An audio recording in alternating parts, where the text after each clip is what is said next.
Okay, let's bring in, you know this guy, Corey Lewandowski, a New Hampshireite, author of this book, comes out today with David Bossie, who's standing right over there.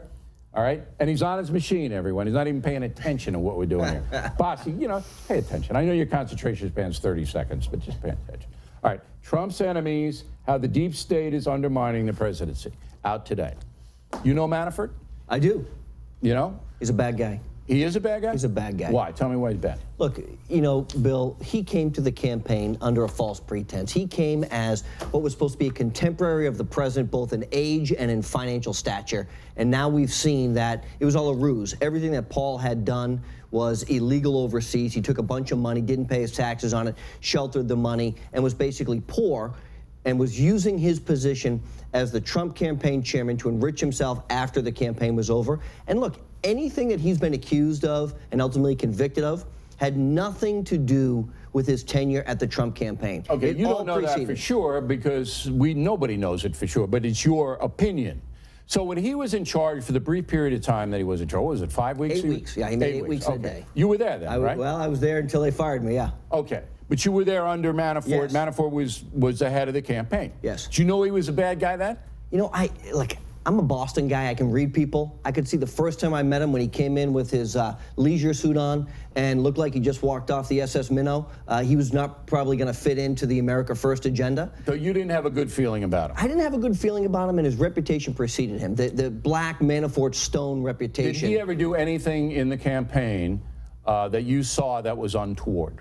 I think he's just a serial liar. He lied about all the little things that didn't matter, and things that wouldn't have made a difference in the outcome of the campaign, that were so immaterial that he could have just told people the truth, whatever that was. And he was the kind of guy who took a lot of meetings outside the campaign office, in his apartment, and was Did the president know this? Did he know that? I don't think so. No, look, he didn't know? I think Donald Trump, when he was running for president, was really hands off of a number of the things, the decisions that were being made, and the decision to make Paul the campaign chairman, I don't believe was candidate Trump's alone. Yeah, but he had to okay it. I think he did. All right, so you're not surprised that Manafort's in a lot of trouble, that his credibility is done. You agree with me that Trump's a big winner here in this latest blow-up? Okay. Yes. All right. Now, John Kelly, President Chief of Staff. There's all kinds of stories about you having a brawl with him, and he kicked you in the groin, threw you through a window, all right? I mean, what's the truth here? Look, none of that is true. And look, this is one of those stories in Washington, D.C. where the Secret Service had to come in and break up a fight. That didn't occur. What did occur, and has occurred many times in that White House, and I happen to be one of these conversations, we had a heated discussion about what I thought was best for the president and what he thought was best for the president. Tell me what the topic was. The topic was I wanted the president out in front of the public more often. He wanted the president behind the desk governing the country, which I understand how important that is. So you guys disagreed on how the president should present himself. Is that accurate? Yes. All right. And it got heated. It did. Okay. Is Kelly, who I thought was a good hire, is he good at what he does? Is he the right man to be chief of staff in the White House, in your opinion? I think going into a presidential re-election effort, which is where we're going now, right? I would like to see a chief of staff in the type of Jim Baker or Rahm Emanuel, someone who has a true political background and political sense and is looking at every decision through that political lens, because every first-term president wants a second term. Rather than a military administrator, That's right. which is what Kelly. Did Kelly impose more discipline in the White House? There's no question. He did? Yes. Because the leaks kind of, remember when Priebus was the chief of staff, it was crazy. It was, it was every the day. Wild West there for a while, Right. and John came in and he clamped down on things. So that was a good thing. Look, that's a very good thing if but you can't prevent the president from getting the information necessary to make key decisions, and limiting his ability to talk to people, I think, is a detriment. How often do you talk to President Trump? I have a unique privilege to talk on a regular basis. Okay, you do. All right. Now, the book is Trump's Enemies. Who's Donald Trump's worst enemy right now in this country? I think the intelligence community. All right. So the CIA, the FBI, is that what you're talking about here? Yeah, I mean, look, I look at what Brennan and Comey and Clapper did collectively, those three, to prevent him from being successful. So you feel that still, even though Trump has his guy running the FBI, has his guy running the CIA, these are appointees on his, they're still his main enemy. Well, the bureaucrats who work under those people, the holdovers from administration to administration, the lifers, they right? hate him. The permanent Washington, D.C. class hates Donald Trump. So what are they doing that classify them as his worst enemy? Well, look, a great example, as you know, he has a conversation just recently. He was flying over to Paris to do the 100-year anniversary of the end of World War I. He had a conversation on Air Force One with Theresa May from Great Britain. Within 30 minutes of that conversation transpiring, that was a now public statement. I don't know how that occurs. Somebody leaked it. Leaks, of course.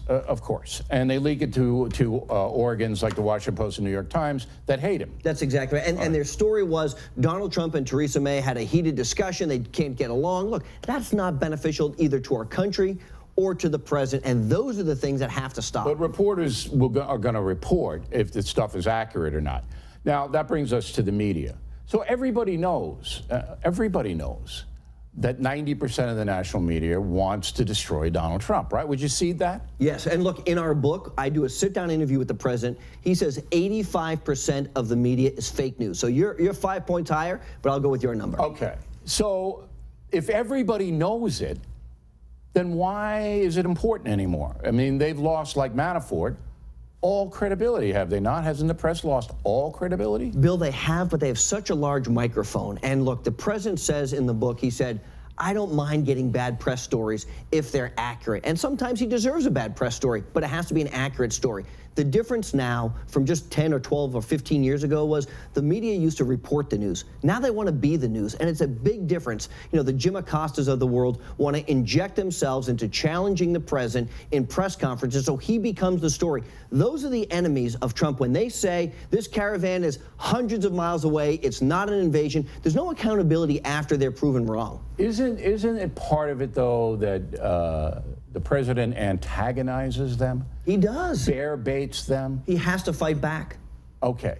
I don't know if you remember this, but right after the debate in Detroit, I interviewed him live. You stood, actually, you don't remember, you stood right next to me. That's right. And then you walked out onto the stage. And he told me I had to see a psychiatrist because he didn't like something of my analysis toward him. Remember that? I remember it, okay. yes. Now, I was tough on every single one of them. Yes. There wasn't anybody that I wasn't tough on. That's right. All right? So I'm saying to myself, and then I made a joke out of it. I go, me? You talking to me? Yeah. It's like, like taxi driver talking to me.